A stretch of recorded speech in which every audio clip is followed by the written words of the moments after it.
Hey guys, I've had this little Ruger SR22 pistol for several years now, and since buying this, I have bought a Smith & Wesson M&P 22 Compact, I've bought a Ruger LCR X, I bought a Rossi 22 revolver, and I've actually sold all my other 22 pistols and have kept this one, which is the first one I bought, just because I have liked it better than the others. Well, my last several range trips, I've only been basically taking either 22 rifle or 22 pistol, just because availability of other calibers is hard to come by or very expensive. So I can have just as good a time shooting a 22, but this has been the only pistol I've been able to take. So I decided to pick up another Ruger pistol and figured we'd do an unboxing. And what I ended up getting was the LCP II and 22. So obviously it comes with manual, some other literature, stickers, whatever all is in there. Got the gun itself, little chamber indicator, get that out of there. Comes with a magazine, which is 10 rounds. So this little gun has the capability of 11 rounds. A lock, a little speed loader, and a pocket holster, which is not a great one. People use them, but I don't know if I like that or not. But so I've had multiple Rugers, the 1022, the LC9S, like I said, the LCRX, the SR22, the original LCP 380. I bought that in 2009. So I've had quite a few, and I've never once ever had an issue with any of the Rugers. It's high quality firearms, but I will say that they do get cheap on some stuff. And I know you're not buying the gun for the box, but their boxes are cheap. And this, can you see how this thing's like all like screwed up and curved and everything? Well, the literature, the manual is like bigger than what the box is, so they basically like curve it around. So either make your manual a little bit smaller or make your box a little bit bigger so the shit fits in there. It just always aggravates me. Another thing that I've always disliked is they only give you one magazine. And I'll say right now, I paid $3.29 for this from a dealer or from a store basically in Illinois. And then they basically say free shipping, but they charge $30 to transfer it to your own FFL. So basically it's $30 shipping. So it was $3.59 total, and then my FFL does not charge me to do a transfer. So that's what I have total in this is $3.59. And they only give you the one magazine. I just don't get that. So I wish that maybe they wouldn't give you this and gave you the extra magazine instead. So running over some real quick specs. The overall length is just over 5 inches. Overall height is 4 inches. It is 0.81 inches in width. And there's actually some rumors floating around message boards right now that they're working on trying to figure out a way to make this magazine well just a little bit bigger. Maybe go from 0.8 to about 1 inch in the magazine well and be able to do a double stack 22 in this to give you somewhere upwards of 20 rounds. No, that's not confirmed. Those are just rumors right now.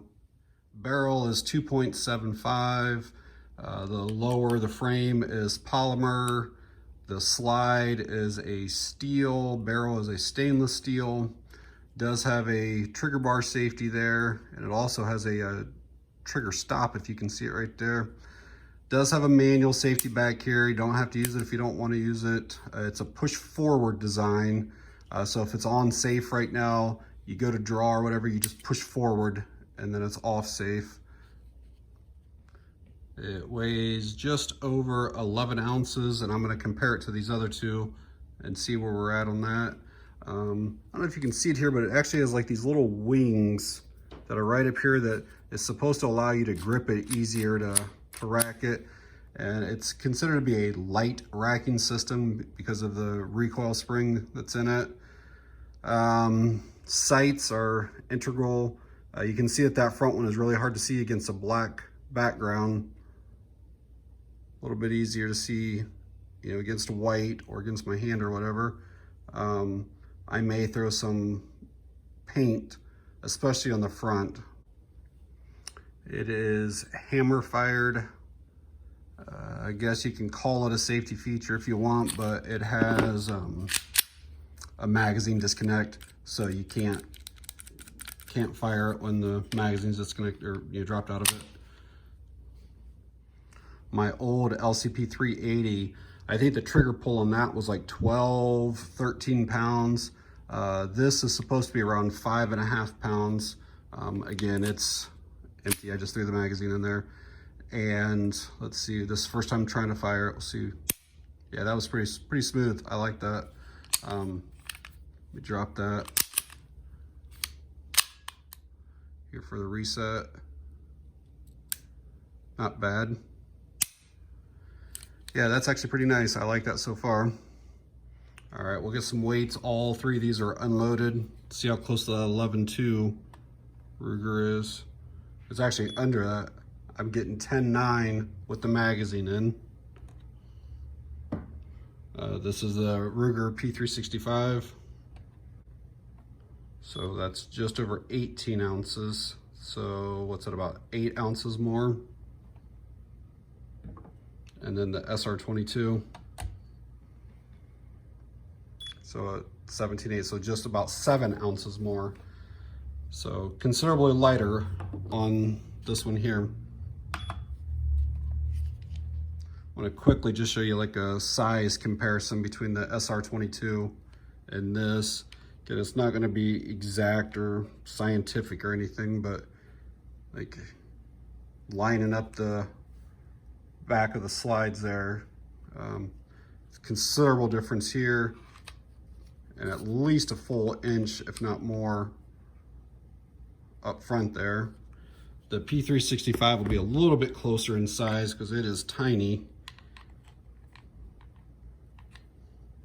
but even still, not too far off down there at the bottom of the grip, and probably 3/4 of an inch longer there, but considerable heavier, 8 ounces heavier. So this is definitely a nice little pocket gun. So because Ruger only gives you that one magazine, I went ahead and ordered a couple spares off of eBay, and these come just like in a, I don't know, like one of those garbage bag type envelopes. So it was all like crushed, but I haven't even opened it up yet, so I'm assuming the magazines are fine. But so I got a couple of those, and I didn't really care for that holster that Ruger included, so I actually bought an inside the pocket Uncle Mike's size number 2. So I'll get this open and see how this fits on it. Yeah, this is so much better than what that included Ruger one is, and this is brand new. It's not even broken in or anything yet. That's so much nicer. You can still get a purchase on it, and it covers much more of the slide. It just feels much more secure. It's got that little thing right there that grips onto your pocket. This is way, way, way better than the included Ruger one. There's always argument or discussion if 22 is a viable option for any type of self-defense or home defense. And, you know, for the most part, I carry my P365 in an appendix holster. But there are times, you know, I'm just running out the store, ran out the door to go to the store or whatever, that I'll drop my little 380 in my pocket or something like that. And having any gun is better than no gun at all. And like I use either velocitors or like the mini mag segmented hollow points. You know, they're moving pretty good, you know, and they're hollow point. So 22 is never much of a hollow point, but they are hollow points. So that's what I'll be putting in there, is 11 rounds of that.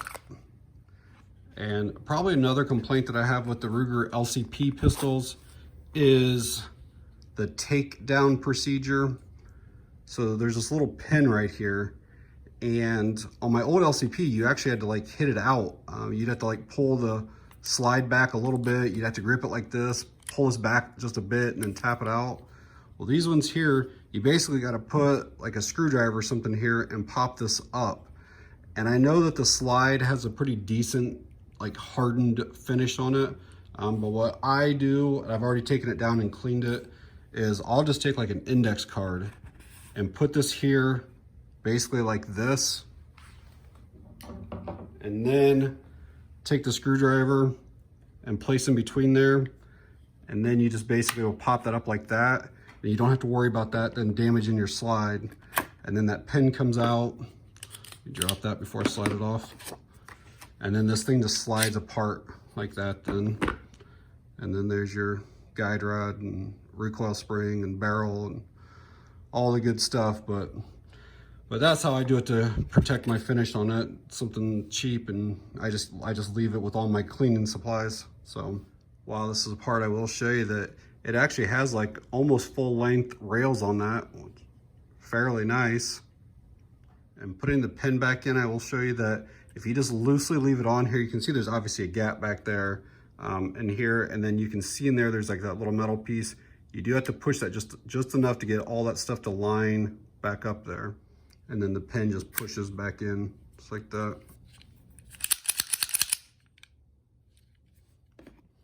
And you can always do a function test. So yeah, I just wanted to show you my new little plinker. It'll mostly just be for taking to the range and then occasionally throwing in my pocket and stuff, but I'll leave a link to that Uncle Mike's if anybody's interested in that. Definitely, I mean, it's just not night and day difference between that and how the Ruger one feels. And if anybody has any questions or comments or whatever, just leave them down below. So, all right, guys, that's it on this one. Thanks for watching. I appreciate it.